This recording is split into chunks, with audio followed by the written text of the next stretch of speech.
I mean, this is really a unique school because it is a public school, but it has this program in it. In my class, there are 9 students who speak French at home. 2 have gone to, have been in immersion programs, so we consider them in that group of Francophone students. And then 13 are English dominant students. Throughout the world, not just Europe, bilingualism, or even more than 2 languages, is actually the norm. We know that people who are bilingual have what is called more communicative sensitivity. We are more conscious of how we communicate with others. In order for American children to grow up as citizens of the world in the 21st century, in the context of the globalization that encompasses all of us, they have to indeed be bilingual.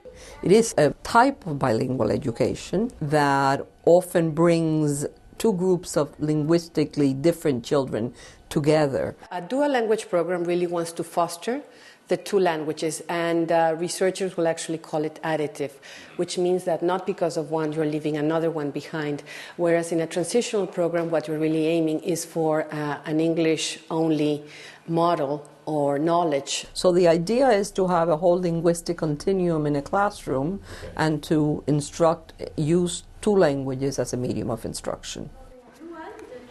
I think you look for teachers who are building on the children's strengths, who are really building on the children's linguistic and cultural resources.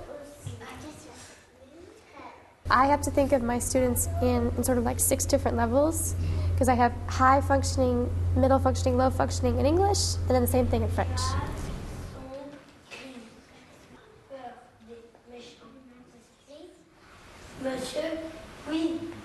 In foreign language classrooms, children feel like why do I have to do this? Why do I have to learn this? But here, they have a real reason to speak the language, because I'm only speaking in their second language for half the day, so they have to figure it out. When you have a green paper, it means you're writing in French. When you have a white, it means you're writing in English, and he's writing in French. We took our breakfast, have a little cat, took the train. I didn't forget to take my cannabis, and then we arrived. So for us, when we started the program last year, we did green and yellow, green for French, yellow for English. So we write in green on green paper, and we write with black on yellow paper. For their writing paper, they use either green or white paper, depending on what language they're writing in. I write with a black marker if I'm writing in English, I write with a green marker if I'm writing in French. It's really a facet for me of this program, is that the children are just becoming more aware that there are other ways of living, that there are other people out there besides just, their own family. For them, language is a problem to solve, and they have to solve it on their own. By the end of 1st grade, we're hoping that students will be able to respond appropriately. We do basically the morning in French and the afternoon in English. Yeah, I speak English and French. And how long have you been speaking English? For a little bit. No. Until we were in pre-K or kindergarten. No, when we were in kindergarten.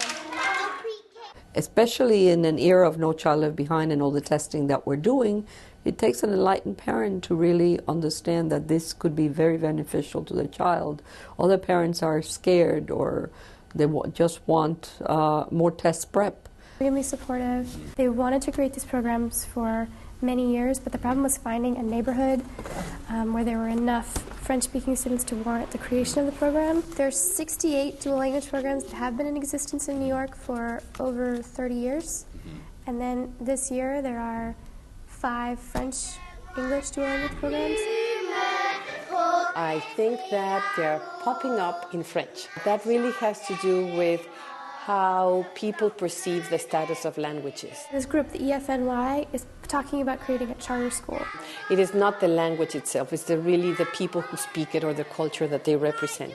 So French still has that allure of the 18th century, cultural, European, etc., whereas Spanish is really more associated here with working class people.